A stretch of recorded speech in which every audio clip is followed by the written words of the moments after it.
শুধু এই খবরদার, তোমার বউকে মানুষ চোর বলে আর তুমি সেটার কোনো প্রতিবাদ করো না। এখন আসো এই রাত তোমার আমার গান গাইতে গাইতে। আর প্রতিবাদ কি? আমি তো সেটা প্রতিকার কইরেই ঘরে ঢুকছি। কি করছো? মারছো? এই বাসায় ঢোকার আগে দেখি এই যে গেটের সামনে কার সঙ্গে ফোনে কথা বলতেছে মহিলার হাজব্যান্ড। আমি কোনো কথা বলি না, পয়লায় ঘুষি একটা মারছি। মেরে তারপর জিজ্ঞেস করছি যে আমার বউরে চোর বলছিস কেন। কি বলে? মাফ চাইছে? না, তারপর অবশ্য লোকটা যেটা বলছে আমার না মনটা একটু খারাপ হয়েছে। কি বলছে? বললো যে তার ওয়াইফের নাকি মেন্টাল প্রবলেম, মাথায় সমস্যা।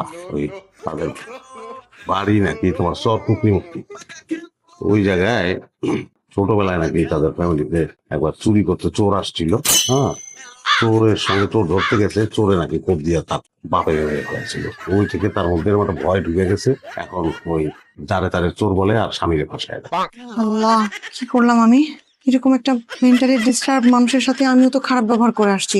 কাজ করি, চলো তুমি আর আমি যাই।